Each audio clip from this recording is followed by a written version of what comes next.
తెలంగాణ ప్రజలకు, రైతన్నలకు, నా సబ్స్క్రైబర్స్కి, అదేవిధంగా ఈ వీడియో చూస్తున్న ప్రతి ఒక్కరికి, వృద్ధులకు, వృద్ధాప్యులకు, వికలాంగులకు నా శతకోటి వందనాలు. ఈ వీడియో చూస్తున్న ప్రతి ఒక్క తెలంగాణ ప్రజలు మీరు నాకు ఒక లైక్ని ఇచ్చేసి నన్ను సపోర్ట్గా చేయాలని మనవి చేసుకుంటున్నాను. మీకోసం నేను యూస్ఫుల్ అయ్యే ఇన్ఫర్మేషన్ అన్ని దగ్గర సెర్చ్ చేసి మీకోసం తీసుకొని వస్తున్నాను. నా శ్రమని గుర్తించి మీరు ఒక చిన్న లైక్ ఇవ్వడం వల్ల నాకెంతో బూస్టప్ ఇవ్వడం అనేది జరుగుతుంది. తెలంగాణ ప్రజలకు ఊహించని శుభవార్త కాంగ్రెస్ ప్రభుత్వం అందించింది. మహిళలకు 2500, అదేవిధంగా ఆసరా పింఛన్లు 4016 రూపాయలు, వికలాంగులకు 6016 రూపాయలకు సంబంధించిన ఇంపార్టెంట్ అప్డేట్ అనేది రావడం అయితే జరిగింది. మనం దీని గురించి ఈరోజు క్లియర్గా ఎక్స్ప్లెయిన్ చేసుకుందాం. అదేవిధంగా కావాల్సిన సర్టిఫికెట్స్ గురించి కూడా డిస్కషన్ చేసుకుందాం మనము ఈ వీడియోలో. చాలామంది మిత్రులు రైతు బంధు పడుతుందని కూడా కామెంట్ రూపంలో తెలియజేశారు. అదేవిధంగా పర్సనల్గా కూడా చాలామంది చెప్పారు. మీరు కూడా రైతన్నలు, వీడియో చూస్తున్న రైతన్నలు, మీకు రైతు బంధు ఒకవేళ పడిందా, పడితే ఎన్ని ఎకరాల వరకు పడింది, పడకపోతే ఎన్ని ఎకరాల వరకు పడలేదు, మీ డిస్టిక్, మీ పేరు, మీ ఊరు మొత్తం కామెంట్ రూపంలో తెలియజేయండి. మీరు ఆ విధంగా తెలియజేయడం వల్ల వీడియో చూస్తున్న రైతన్న ఒకవేళ కరీంనగర్ నుంచి, ఒకవేళ వరంగల్ నుంచి వీడియో చూస్తే మీరు కామెంట్ రూపంలో తెలియజేస్తే, ఒకవేళ వరంగల్ వ్యక్తి అయితే ఓకే, వరంగల్లో ఇంకా పడలేదు, లేకపోతే పడింది అని వాళ్ళు కూడా అర్థం చేసుకోవడం జరుగుతుంది. సో వీడియో చూస్తున్న ప్రతి ఒక్క రైతన్నలు మీకు నా శతకోటి వందనాలు. కామెంట్ రూపంలో తెలియజేయండి మీకు రైతు బంధు పడిందా, పడలేదా అని. ఇంకా మనం వీడియోలోకి వెళ్ళిపోతే, మహిళలకు 2500 రూపాయలు. అవునండి, మనకు ఆల్రెడీ రాష్ట్ర సర్కారు ఎన్నికల మేనిఫెస్టోలో భాగంగా 18 నుంచి 57 సంవత్సరాలు దాటిన ప్రతి ఒక్క మహిళకి 2500 రూపాయలు ఇస్తా అని చెప్పిన కాంగ్రెస్ గవర్నమెంట్ కొన్ని రోజుల తర్వాత మహిళలకు మాత్రమే, పెళ్లి అయిన మహిళలకు మాత్రమే ఈ పథకాన్ని అమలు చేస్తామని చెప్పింది. మరికొన్ని రోజుల తర్వాత తెల్ల రేషన్ కార్డుని ప్రామాణికంగా తీసుకుంటున్నాము, తెల్ల రేషన్ కార్డు అయితే ఎవరెవరి దగ్గర ఉందో వాళ్ళకి మాత్రమే 2500 రూపాయలను మేము ఇస్తామని చెప్పేసి కూడా కాంగ్రెస్ గవర్నమెంట్ ప్రకటించింది. అయితే కొత్తగా పెళ్ళైన మహిళలు, సోదరీమణులకు, ఈ 5-6 సంవత్సరాల క్రితం పెళ్ళైన సోదరీమణులకు, ఆల్మోస్ట్ ఒక 10 నుంచి 20 లక్షల సోదరీమణులకు రేషన్ కార్డు అనేది అమ్మవారింటి దగ్గర నుంచి అత్తగారింటి దగ్గరికి ఇంకా మార్చుకోలేదు. మరి వాళ్ళ పరిస్థితి ఏంది అంటే 100కి 200% మిత్రులారా, వాళ్ళకి ఈ 2500 రూపాయలకు సంబంధించిన స్కీమ్ రాదు. మన కాంగ్రెస్ గవర్నమెంట్ ఏమని చెప్పిందంటే, కొత్త ration cards, bogus ration cards కూడా అప్లై చేసుకోండి, ఒక 3 నెలల్లో వస్తాయి, అవి వచ్చిన తర్వాత ప్రజాపాలన పత్రాలు మళ్ళీ ఇస్తాము, మళ్ళీ ఇస్తే మళ్ళీ అప్లై చేయండి అని చెప్పింది. ఇప్పుడు మనం అప్లై చేసే డిసెంబర్లో అప్లై చేసిన ప్రజాపాలన పథకం ఇప్పటికే 4 నెలలు గడుస్తున్నా మొట్టమొదటిసారిగా 2500 రూపాయలే ఇంకా రాలేదు. ఒకవేళ ఇప్పుడు మిస్ అయిన సోదరీమణులు మళ్ళీ అప్లై చేసుకొని రావాలంటే మళ్ళీ ఎలక్షన్ టైంలో అంటే 2028 లోపు, ఆ 2028లో రావడం అనేది జరుగుతుంది. కావున సోదరీమణులారా, నేను చెప్పే సర్టిఫికేట్స్ అన్ని మీకు ఒకవేళ మహాలక్ష్మి పథకం వచ్చే అవకాశం ఉందని మీరు భావిస్తే నేను చెప్పే సర్టిఫికేట్స్ అన్ని దగ్గర పెట్టుకోండి. ఎందుకంటే ఇప్పుడు గినక మనం మహాలక్ష్మి స్కీమ్కి సంబంధించి మిస్ అయ్యామనుకోండి, మళ్ళీ 5 సంవత్సరాలు వేచి చూడాల్సిందే. ప్రజాప్రభుత్వం అని చెప్పిన కాంగ్రెస్ గవర్నమెంట్ ప్రజల్ని నిట్ట నిలువుగా సముద్రంలో ముంచేసిందండి. గుర్తుపెట్టుకోండి మిత్రులారా, ఇప్పటికీ మనకి ఓన్లీ ఉచిత బస్సు మాత్రమే అమలులోకి వచ్చింది. ఇప్పుడు ఎన్నికల కోడ్ సందర్భంగా మిగతా పథకాలు అన్ని నిలిచిపోవడం జరిగింది. మరి మిగతా పథకాలు నిజంగా నిలిచిపోయినాయా? పింఛన్లు వస్తాయా? రైతు బంధు వస్తుందా? అదేవిధంగా మహిళలకు 2500 రూపాయలు వస్తాయా అంటే దాని గురించి మనం క్లియర్గా డిస్కషన్ చేసుకుందాం.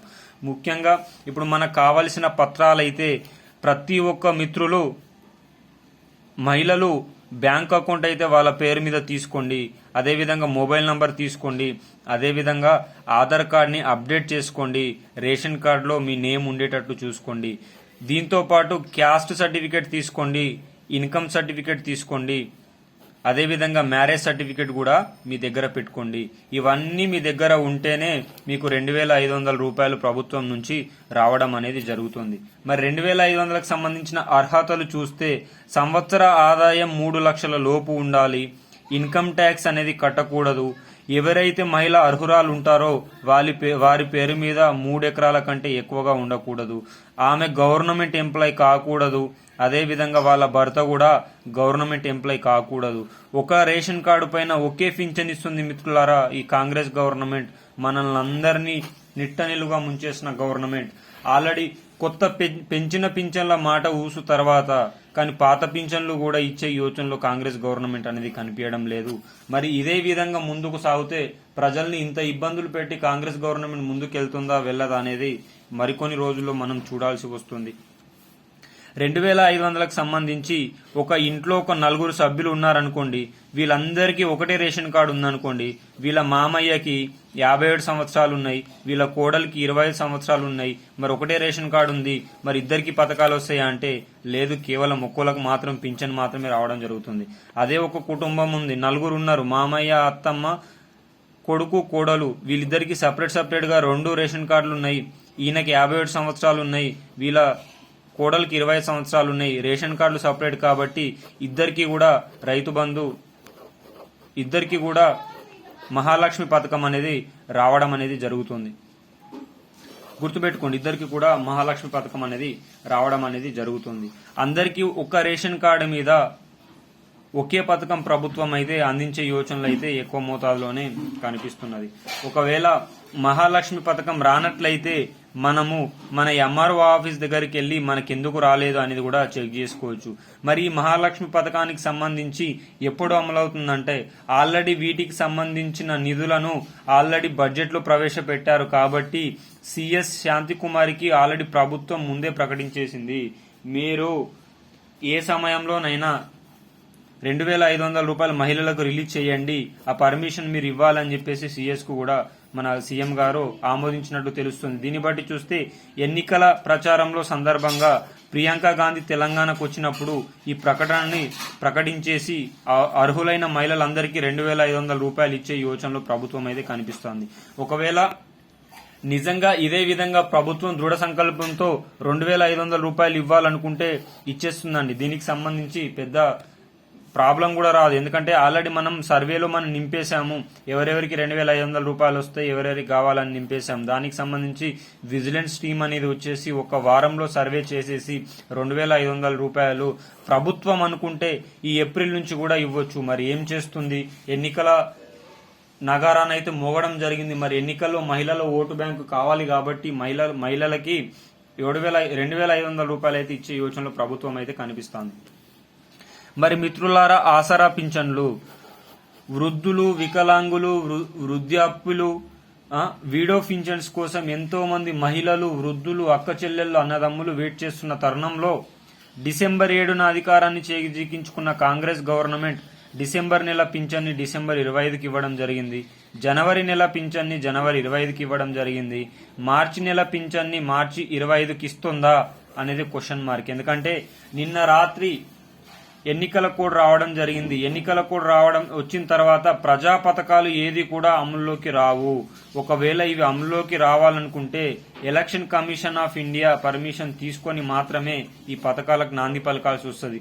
మరి ఒకవేళ ఇది కాకుండా సీఎం రేవంత్ రెడ్డి గారు ముందే దీనికి సంబంధించిన నిధులను విడుదల చేసినా CSC Election Commission of India permission తీసుకోవాల్సిన అవసరం లేదు. మరి దీన్ని బట్టి చూస్తే ఎన్నికల ఉద్దేశంతో సీఎం రేవంత్ రెడ్డి గారు ఆసరా పింఛన్లకు సంబంధించిన డబ్బులు ఆల్రెడీ ముందుగానే రిలీజ్ చేసినట్టు తెలుస్తుంది.